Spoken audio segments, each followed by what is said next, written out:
सभी भाई बहनों को शालोम, जय मसीह की। घर परिवार संदेश के चौथे भाग में आप सभी का स्वागत है। पुराने समय की माताएं, किशोरावस्था वाले बहुत ज़्यादा अपराध ना हों। मुझे असली सच्ची नारी, असली सच्ची माताएं अच्छी लगती हैं। हे प्रभु, हमें पुराने समय वाली असली सच्ची माँ और भी प्रदान कर कि किशोरावस्था वाले बहुत ज़्यादा अपराध ना हों। यदि हमारे पास ऐसी माँ हो जो घर पर रुकी रहें और अपने बच्चों की देखभाल करें, बजाय इसके कि वे कहीं बाहर कॉकटेल पार्टियों में जाएं और उन छोटे छोटे बच्चों की देखभाल के लिए भाड़े पर कोई आया रखें। ये सही बात है। यही है वह जिसने छोटे छोटे बच्चों के दिमागों में जहर घुसाया है।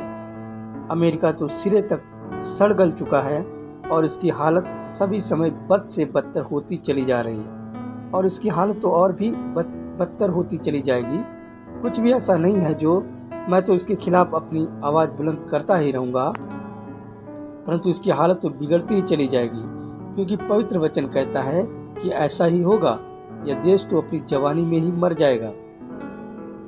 अब याद रखिए, जब यह प्रकाशित वाक्य 13वें अध्याय में दृष्टिगोचर होता है तो यह सदा जवान ही दिखाई पड़ता है। वह एक छोटा मेमना होता है जो बाहर निकलकर आ रहा होता है। यहोवा यिरे 030860। पुराने फैशन वाली माँ अपने परिवार की देखभाल करती है। अब हम पृथ्वी पर उससे अधिक मधुर किसी को नहीं जानते हैं जो एक असली सच्ची माँ से अधिक मधुर हो। प्रभु उसके साहसिक प्राण को एक असल सच्ची माँ के प्राण को आशीष दे। परंतु आज हमारे पास उसके अनेक विकल्प हैं जो माँ कहलाती है, पर वे माँ नहीं हैं। वे तो सिर्फ स्त्रियां ही हैं जिनके बच्चे होते हैं, लेकिन वे माँ नहीं हैं। पुराने चलन वाली, पुराने फैशन वाली माँ तो वह है जो परिवार की देखभाल करती है और व्यर्थ ठहरने वाले इन स्थलों और नाच नृत्यों में बाहर नहीं पड़ी रहती और सारी सारी रात सिगरेटें नहीं पीती रहती, वह शराब नहीं पीती रहती और ऐसी ही हालत में अंदर नहीं आती। वह तो माँ जैसे पवित्र नाम के काबिल तक नहीं है। वह स्त्री ही है। वह तो सिर्फ वो है जो एक बच्चे को पढ़ा रही है, मगर वह माँ नहीं है, क्योंकि माँ के लिए तो इसका कुछ अलग ही मायने होता है।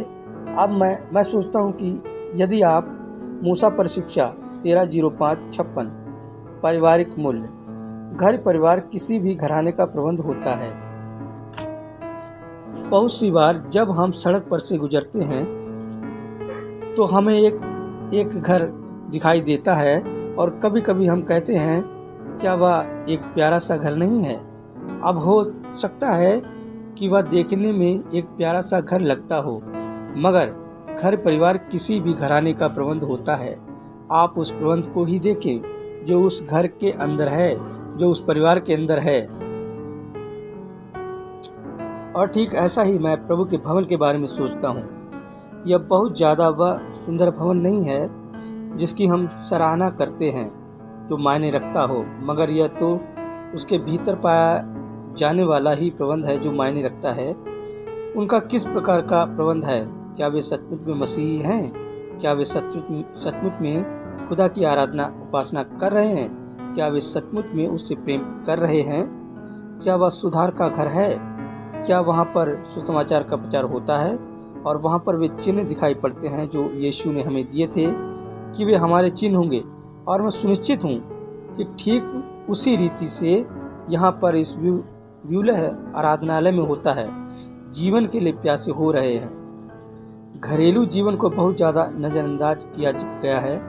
बाइबल ही पीछे रख दी गई है। इसके बाद ऐसा भी है, हमारे घरेलू जीवन पर संकट मंडराया है। ऐसा प्रतीत होता है कि घरेलू जीवन छिछले पानी में बहता चला जा रहा हो।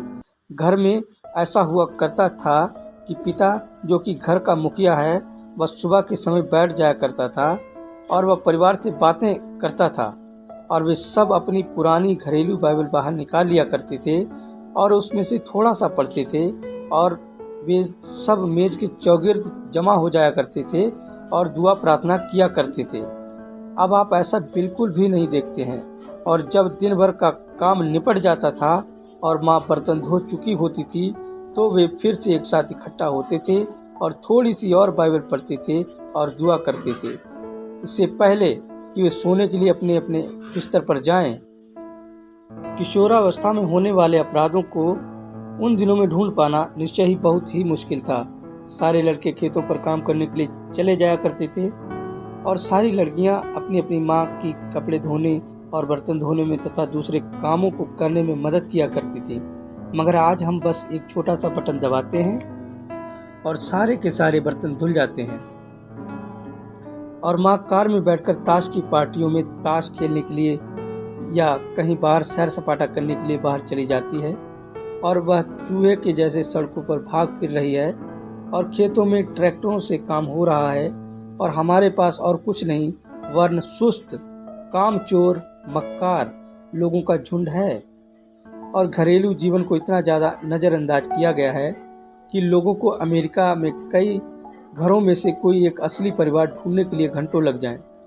मैं आपको बताऊंगा, मैं सोचता हूं कि आज हमारे देश में किशोरावस्था में होने वाले अपराधों की जो लहर सी चली हुई है, सचमुच में इसकी शुरुआत तो घर में ही हुई थी। मैं सोचता हूं कि माँ बापों ने ही ऐसा होते रहने दिया है और अगर उन्होंने अपने बच्चों की परवरिश एक अच्छे भले पुराने फैशन वाले कुटुंब में ही की होती तो इसने निश्चय ही बच्चों पर सही किस्म का प्रभाव डाला होता। मैं यह नहीं कहता हूँ कि वैसा सभी जगह ही पाया जाता है। मैं सोचता हूँ कि जिन घरानों में बच्चों की परवरिश हुई बहुत सी बार तो वे ही गलत थे और वहाँ पर बच्चों की परवरिश भी गलत ही हुई। बच्चों को सड़कों पर आज़ाद छोड़ दिया गया और वे बच्चे खुद अपने से ही अपनी ज़िंदगी जीते रहे, जबकि उनकी माँ शराब खानों में धुत पड़ी रहती और या उनका पिता शराब खानों में धुत पड़ा रहता तथा ऐसे ही और दूसरे काम करता रहता। वे उस बच्चे की देखभाल नहीं करते हैं। एक और बात यह है कि वे उससे प्रेम नहीं करते हैं, वे उसे स्नेह व ममता नहीं देते हैं कि वह उनके साय में बढ़े। वह जवान है, आपको चाहिए कि आप उसे बाइबल से मोहब्बत करनी, बाइबल का आदर सम्मान करनी और बाइबल पढ़ने की शिक्षा दें। प्रभाव 14-11-63। बच्चों के लिए एक प्यारा सा घर परिवार बनाएं। आप मुझे बस अपने घर के भीतर जाने दें और ये देखने दें कि आपने अपनी दीवारों पर किस किस्म की तस्वीरें टांगी हुई हैं। मुझे अपने घर या अपने दफ्तर के भीतर जाने दें और यह देखने दें कि आप किस किस्म का संगीत सुनते हैं। समझे? आप क्या पढ़ते हैं, आप क्या देखते हैं, यह सब देखकर मैं खूब अच्छे से बता सकता हूँ कि आपके भीतर क्या है, क्योंकि जो आपके भीतर है वह इन सब की ही तो खुराक खाकर बढ़ता है। समझे? और ओह, अगर हमने घर पर ऐसा किया होता कि हमने घर को और भी ज़्यादा प्यारा सा घर परिवार बनाया होता तो बच्चों ने घर से बाहर भागना ना चाहा होता। आप उनके लिए और भी ऐसे काम करें कि उन्हें घर के अंदर आने में सुख का आभास हो और उन्हें घर में बहुत अच्छा सा बढ़िया सा आरामदेह सा लगे और उन्हें वह घर ऐसी सी जगह लगे कि वे वहां पहुंचने के लिए बिल्कुल भी इंतजार ना करें। और ठीक इसी रीति से ही तो एक घर परिवार होना चाहिए। प्रभाव, यही कारण है कि फरिश्ते भेंट करने के लिए नहीं आते। इन युद्धों को देखिए। आप इन जवान युवाओं को फसल की सुनहरी उपज को लड़ाई के मैदानों में लेकर चले जाते हो क्योंकि वे नहीं जानते हैं कि अनुशासन को बेहतर रीति से कैसे जाना जाता है। वे आर्मी का अनुशासन जानते नहीं हैं। तुम उनसे कहते हो तुम वहाँ पहाड़ी पर अपने सिर को ऊपर किए रखना और कोई उसे गोली मारकर उड़ा दे और तुम एक नायक के जैसे वीरगति प्राप्त करना, और वे प्रसन्नता पूर्वक ऐसा करते हैं।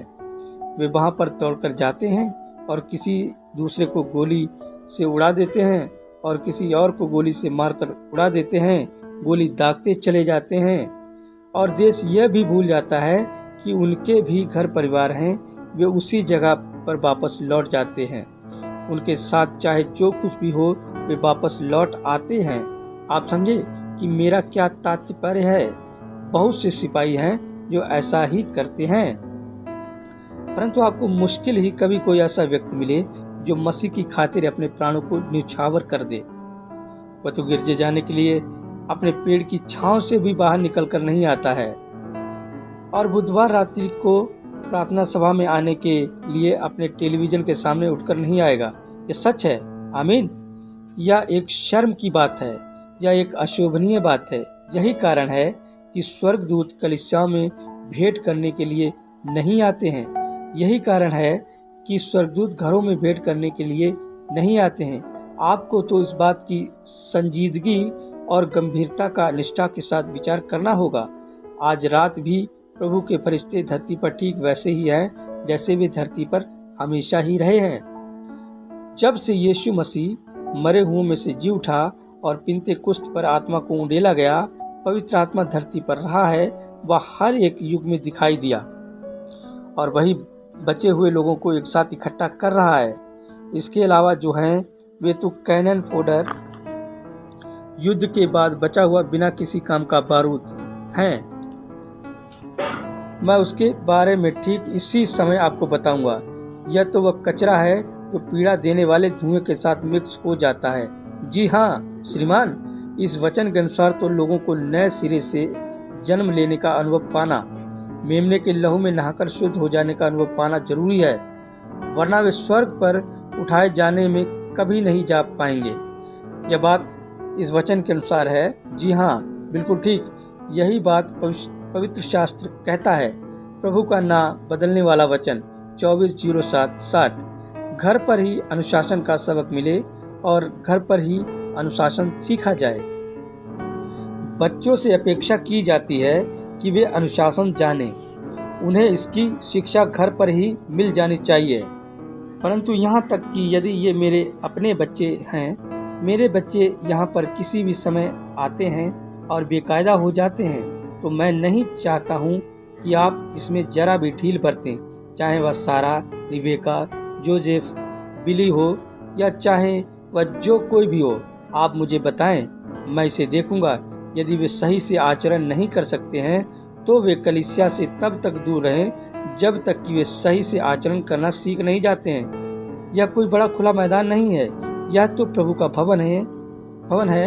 यह खेलने कूदने या स्केटिंग करने का और व्यंग लिखने का और हंसने हंसाने का और फप्तियां कसने का स्थान नहीं है। यह तो प्रभु का भवन है और इसे ईश्वरीय भावना से चलाया जाना होता है। कलीसिया का प्रबंध 26/12-63। बच्चों को घर में घंटों शिक्षा तालीम दी जाए। आप कलीसिया में धन होने के विषय में बात करते हैं, क्यों? इससे पहले कभी भी कलीसिया में धन का ऐसा दिखावा नहीं हुआ है। सुंदर सुंदर आराधनालय संख्या में ऐसे बढ़ते चले जा रहे हैं जैसे पहले कभी नहीं बढ़े थे। विभिन्न समूह एक दूसरे से इस होड़ में लगे हुए हैं कि देखें कौन सबसे बड़ा और आलीशान स्थल का निर्माण करवा सकता है, और उन्हें अनगिनत दसियों लाखों डॉलरों के शिक्षण संस्थान बनवाए हैं और इनका सप्ताह में केवल 1 या 2 घंटे तक ही इस्तेमाल किया जाता है। अब ऐसा करना एक भयंकर बात नहीं होगी, परंतु वे आशा करते हैं बच्चों को घरों पर घंटों दी जाने वाली शिक्षा तालीम के बजाय इन शिक्षा की फैक्ट्री में कुछ ही समय खर्च करके शिक्षा तालीम हासिल की जाए। लौदीकियाई कलीसियाई काल। 15 मिनट संडे स्कूल के शिक्षक पर ही निर्भर रहते हैं। ओह, हम क्या ही भयंकर समय में रह रहे हैं। अपने चारों ओर दृष्टि डालकर पाप को तो देखो, उस पर जरा निगाह तो डालो। ओह हाँ, आप प्रार्थना सभा में तो नहीं जा सकते हो और उनके लिए बहानेबाजी करके कहते हो, ओह बहुत गर्मी है, बहुत ठंडा है। खैर कुछ भी हो, वह प्रचारक तो बहुत ही ज़्यादा देर तक प्रचार करता है, मगर तुम अपने सिर्फ उस पुराने शैतान के टेलीविज़न में तो दिन और रात घुसा कर रख सकते हो। आप उन छोटे बच्चों को देखेंगे क्यों, जबकि तुम माओं को उन्हें मसीह के बारे में तालीम देनी चाहिए और सप्ताह में एक बार संडे स्कूल के शिक्षक के द्वारा 15 मिनट दी जाने वाली तालीम पर निर्भर नहीं होना चाहिए। देश में हर एक बच्चा बता सकता है कि डेविड क्रुकेट कौन है, वह कहाँ से आया है, जब उसने सबसे पहला भालू मारा था तो उसकी उम्र कितनी थी। परंतु 100 में से एक भी ऐसा बच्चा नहीं होगा जो आपको बता सके कि कैसे यीशु मसीह पापियों का उद्धार करने के लिए आया। 24 महीनों में 24 महीने से भी कम समय में, जी हाँ 24 महीने से भी कम समय में सारा देश डेविड क्रुकेट के बारे में जान गया था। पशु की छाप 15/07/56। भविष्य का आतिथ्य सत्कार। भविष्यता का आतिथ्य सत्कार। और उसने बाइबल में पढ़ा था कि एलिशा के दिनों में सुनेमी नाम की एक स्त्री रहा करती थी और वह बांझ स्त्री थी और वह स्त्री प्रभु का विश्वास करती थी। और उस दिन में प्रभु का एक जन अर्थात एक भविष्यता था और वह एलिशा था। और उसने उस भविष्यता के लिए एक छोटी सी कोठरी अपने घर के बराबर में वहाँ पर बनवाई थी, जहाँ पर उसका और उसके पति का प्यारा सा घर था। उन्होंने एक कोठरी बनवाई और उसमें जल की एक सुराही रखी और उसमें उस भविष्यता के लिए नहाने धोने का भी इंतजाम किया। उन्होंने बस उसे एक प्यारा सा आरामदेह स्थल बनाया। और जब वह अपने सेवक गेहजी के साथ वहाँ पर आया तो वह बोला, देख, इस सुनेमी स्त्री ने हम पर कैसी दया दिखाई है। बोला, जाकर उससे पूछ, क्या मैं उनके लिए मुख्य अधिकारी से कुछ मांगूं? तब यीशु आया और बुलाया 010464।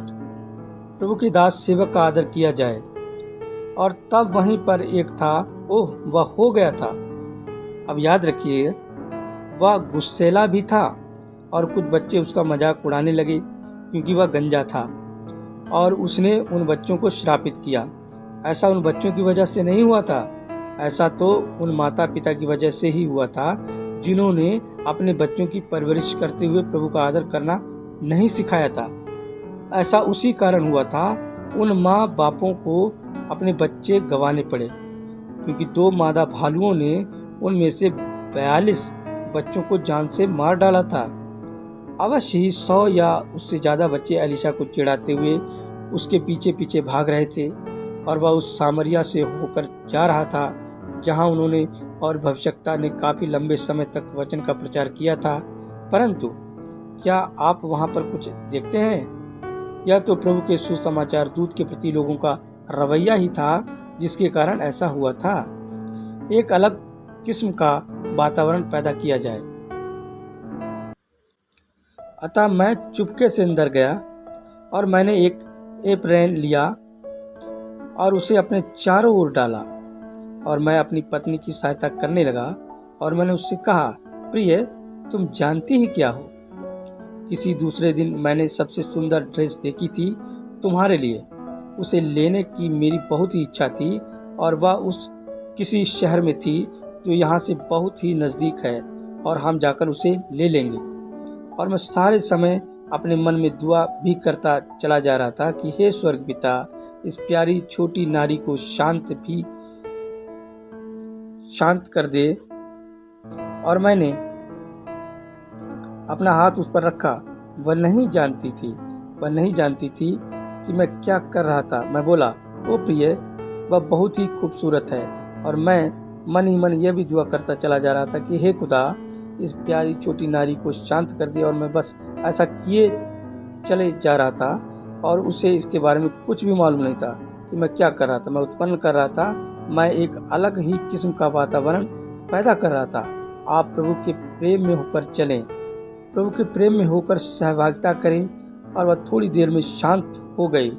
और जब वह शांत हो गई तो सारा और बैकी ने भी अपने अपने खिलौने आपस में बांट लिए और जोसेफ को भी खेलने के लिए कुछ मिल गया और घर में अमन चैन हो गया। ये क्या था? प्रेम उमड़ रहा था। वे मेरी ही औलादे थी, वह मेरी ही पत्नी थी और मैं ईश्वर था। और तब प्रभु अपना ही आत्मा दे रहा था और उस आत्मा के द्वारा और उस प्रेम के द्वारा जो मेरा अपने परिवार के लिए था, प्रभु की सर्वोच्च दया अंदर आई और पूरे परिवार को शांत किया। यह ऐसा ही करेगा, मैं जानता हूँ कि यह ऐसा ही करेगा जब दिव्य प्रेम उमड़ता है। 26/01/57। बच्चे को बाइबल से प्रेम करना, उसका आदर सम्मान और उसे पढ़ना सिखाएं। मैं आपको बताऊंगा, मैं आज सोचता हूँ कि आज हमारे देश में किशोरावस्था में होने वाले अपराधों की जो लहर सी चली हुई है, सचमुच में इसकी शुरुआत तो घर में ही हुई थी। मैं सोचता हूँ कि माँ बापों ने ही ऐसा होते रहने दिया है, और अगर उन्होंने अपने बच्चों की परवरिश एक अच्छे भले पुराने फैशन वाले कुटुंब में ही की होती तो इसने निश्चय ही बच्चों पर सही किस्म का प्रभाव डाला होता। मैं यह नहीं कहता हूँ कि वैसा सभी जगह ही पाया जाता है। मैं सोचता हूँ कि जिन घरानों में बच्चों की परवरिश हुई बहुत सी बार तो वे ही गलत थे, और वहाँ पर बच्चों की परवरिश भी गलत ही हुई। बच्चों को सड़कों पर आज़ाद छोड़ दिया गया और वे बच्चे खुद अपने से ही अपनी ज़िंदगी जीते रहे, जबकि उनकी माँ शराब खानों में धुत पड़ी रहती और या उनका पिता शराब खानों में धुत पड़ा रहता तथा ऐसे ही और दूसरे काम करता रहता। वे उस बच्चे की देखभाल नहीं करते हैं। एक और बात यह है कि वे उसे प्रेम नहीं करते हैं। वे उसे स्नेह व ममता नहीं देते हैं कि वह उनके साय में बढ़े। वह जवान है। आपको चाहिए कि आप उसे बाइबल से मोहब्बत करने, बाइबल का आदर सम्मान करने और बाइबल पढ़ने की शिक्षा दें। प्रभाव: स्त्रियों को अपने बच्चों के लिए बाइबल पढ़नी चाहिए। तुम में से कुछ स्त्रियों को तो अपने घर पर अपने बच्चों के साथ होना चाहिए। मैं तुम्हें उनके लिए बाइबल पढ़नी चाहिए। लेकिन तुम तो कुछ अतिरिक्त डॉलर कमाने के लिए सुदूर नौकरी पर चली जाती हो। तुम्हें शर्म आनी चाहिए। प्रभु ने ही तुम्हें एक काम दिया है, वह है कि तुम उन बच्चों की परवरिश करो। तुम उन्हें प्रभु की बातें सिखाओ। यही सच्चाई है। हे स्त्री, अपने चाल चलन के बारे में सोच। वे डॉलर क्या करेंगे? वे तो वैसे ही फंदा बन जाएंगे जैसे यहूदा इस्करियोती के लिए वे फंदा बन गए थे। अपने चाल चलन के बारे में सोचो और अपने अपने पाँव को उसकी चितौनियों के मार्ग पर, उसके लहू के मार्ग पर, उसके अनुग्रह के मार्ग पर, उसके बलिदान के मार्ग पर फेर लो। दाऊद ने कहा था, मैंने अपने चाल चलन के बारे में सोचा और मैंने तेरी चितौनियों का मार्ग लिया। निश्चय ही अपने उन चाल चलनों के बारे में सोचो जिन पर तुम चल रही हो, जैसा कि मैंने अपने चाल चलन के बारे में सोचा। 14:08-59। बच्चों को सच्ची गाथाओं की शिक्षा दो। मेरे भाई, आप जो वहाँ पीछे हैं, प्रभु आपको आशीष दे। हो सकता है कि आपने जीवन में कई बड़े बड़े काम ना किए हों, परंतु यही वह सबसे बड़ा काम है जो कभी आपने किया है कि एक छोटे लड़के ने, जो कि लगभग 12 साल का है, अपना हाथ ऊपर उठाया। हे प्यारे बच्चे, प्रभु तुम्हें आशीष दे। बाइबल कहती है, बच्चा उन्हें राह दिखाएगा। इसने अपना नन्हा प्राण पत्रिकाओं की उन पुरानी सत्य कथाओं पर नहीं लगाया जिन्हें सत्य कथा कहा जाता है। केवल एक ही सत्य कथा है जिसके बारे में मैं जानता हूँ, जो कि उस बाइबल में ही है। आज छोटे छोटे बच्चे यीशु मसीह से कहीं ज़्यादा डेविड क्रुकेट के बारे में जानते हैं।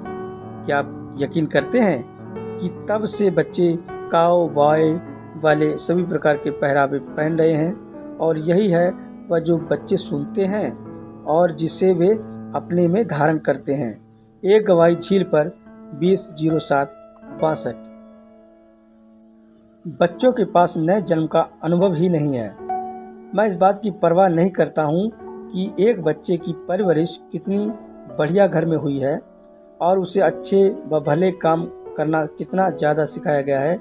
अगर बच्चे ने नए सिरे से लिए जाने वाले जन्म का अनुभव हासिल नहीं किया है तो रॉक एंड रोल वाला संगीत उसे तुरंत ही आकर्षित कर लेता है जैसा ही वह उसे सुनता है, क्योंकि उसके अंदर एक दुनियावी आत्मा होती है जो कि उसके अंदर स्वाभाविक तौर पर ही पैदा हो जाती है। और आज शैतान की ताकत इतनी ज़्यादा ज़बरदस्त है कि वह उस छोटे बच्चे की उस आत्मा को तुरंत ही पकड़ लेती है, बिना दौलत या बिना मोल के ही। 02/08/59। उन्हें संसार से बेदाग रखने की शिक्षा दें। अब मैं ये बात तुम माओं के लिए कह रहा हूँ जो इस सुबह यहाँ पर हैं, जो कि असली सच्ची माँ रही हैं, और मैं जानता हूँ कि आप में से बहुत सी असली सच्ची माँ रही हैं। मैं सोचता हूँ कि आप में से प्रत्येक एक असली सच्ची माँ रही हैं। आइए मैं आपको कोई बात बताता हूँ। प्रभु आपको आशीष दे। मैं सोचता हूँ कि आप 5वां सुसमाचार हैं। मैं आपको बताता हूँ कि जो उसमें अपने बच्चों के लिए है वे छोटी छोटी खास बातें हैं। हो सकता है कि शायद भाई नेविल उन पर माँ के बारे में व जो कोई भी है उसके बारे में आज रात्रि प्रचार करें। यह बिल्कुल ठीक है कि हम में से कोई इस पर अर्थात माँ पर प्रचार करे, परंतु सुनिए, आइए मैं आपसे कोई बात पूछता हूँ। याद रखिए, जब मूसा एक छोटा लड़का था तो यह उसकी माँ ही थी जिसने उसे निर्देश दिए थे। यह एक भक्त माँ ही थी जिसने मूसा को अपने घुटनों पर उठाया और उससे कहा मूसा। उसने उसे सारी बातें सिखाई। वह उसकी शिक्षक थी, बल्कि वह फिरौन की देखरेख में ही उसकी गुरु थी और उसने ही उसे ये सारी बातें बतलाई थीं। बोली, मूसा तू किसी दिन इस्राएल की संतानों को छुड़ाने जा रहा है। तू ही वह लड़का है जिसे प्रभु ने बुलाया है। तू अपने आप को इस संसार से पाक साफ और बेदाग रखना, क्योंकि तू ही वह एक है। हम कोई ऐसी दूसरी जगह नहीं जानते जहाँ वह इन बातों को सीखने के लिए कभी किसी सेमिनरी या किसी ऐसी शिक्षा को सीखने के लिए कभी गया हो। वह तो उस फिरौन के महल में ही, जो कि एक मूर्ति पूजक था, रहता था, लेकिन उसकी माँ उसे शिक्षा देती रही। भाई ब्रैनम प्रचार मंच पर 3 बार तप करते हैं। संपा, वह एक असली सच्ची माँ थी। उसने उसे यहोवा के नियम आज्ञा सिखाई थी। उसने उसे बताया था कि उसे अवश्य कैसे पाक साफ रहना चाहिए। उसने उसे बताया था कि उसे कैसा जीवन जीना चाहिए, उसे पाक साफ जीवन जीने के लिए क्या क्या करना चाहिए, और उसने उसे यह भी बताया था कि प्रभु उसके साथ अवश्य क्या क्या करेगा और उसे क्या क्या करना चाहिए। और ये सारी बातें मूसा के जीवन के सारे दिनों में उसके चित्त से कभी उतरने ना पाई। और कोई भी वह भली सच्ची असली वफादार माँ अपने छोटे छोटे बच्चों को फिल्मी शो और नाच तथा ऐसे ही और दूसरे कार्यकलापों में भेजने की बजाय उन्हें अपनी गोद में बैठाएगी और उन्हें प्रभु यीशु मसीह के बारे में सिखाएगी। USA पर आक्रमण 090554। बच्चों को सांता जैसी झूठी बातों के बारे में बताया जा रहा है। सांता क्लॉज से बढ़कर और मनगढ़ंत बात क्या हो सकती है। ऐसा कभी कोई शख्स नहीं हुआ था। आप बच्चों को झूठ बता रहे हैं। न्याय के दिन आपको इसके लिए उत्तरदायी ठहराया जाएगा। जी हाँ, लिपटा हुआ प्रभु का उपहार 25-12-60। उनसे प्रभु के बारे में बातें करें, उन्हें बाइबल की कहानियां बताएं। यह बहुत ही बुरी बात है कि आज माताएं अपने छोटे छोटे बच्चों को नहीं लेती हैं और उन्हें बाइबल की कहानियां नहीं बताती हैं। जिन बच्चों के लिए पास्टर की बातें समझना कठिन है, उनके लिए ऐसा करना बहुत अच्छा रहता है कि माँ उन्हें शिक्षा दे। मैं सोचता हूँ कि 5 सुसमाचार हैं। आप तो केवल उन 4 सुसमाचार को ही जानते हैं जो बाइबल में हैं, परंतु ये 5 सुसमाचार हैं मत्ती, मरकुस, लूका, यूहन्ना और माँ उन्हें तब शिक्षा देती है जब वे नन्हे मुन्ने होते हैं। अतः माँ को चाहिए कि जब कि वे नन्हे मुन्ने होते हैं उन्हें प्रभु के बारे में बताना शुरू कर दे, इससे पहले कि वे मत्ती, मरकुस, लूका और यूहन्ना के सुसमाचार के बारे में कुछ जाने। उन्हें प्रभु के बारे में बताना शुरू कर दें। और अगर माँ बच्चों के साथ प्रभु के बारे में बातें करने में और उनके लिए प्रार्थना करने में ज़्यादा समय बिताती तो किशोर किशोरियों द्वारा किए जाने वाले अपराधों में कमी रही होती। पहली बात तो यह है कि इससे पहले कि बाल्यावस्था वाले अपराध हों, माता पिता के द्वारा किए जाने वाले अपराध पनपते हैं। अगर माताएं अपने अपने घर में अपना स्थान ग्रहण करें और बाइबल लेकर पढ़ें और बच्चों के लिए दुआ प्रार्थना करें और उनकी अगुवाई मसीह की ओर करें, बजाय इसके कि वे किसी सिलाई बुनाई की पार्टियों में, ताश की पार्टियों की बाहर जाएं और शराब पिएं और ऐसे ही और दूसरे कार्यकलाप करें और बीड़ी सिगरेट पिएं।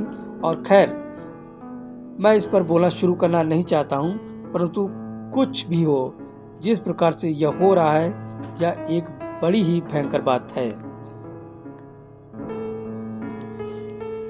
प्रभु आप सभी को आशीष दे। घर परिवार संदेश का 5वां भाग आपके सम्मुख जल्दी प्रस्तुत किया जाएगा। जय मसीह।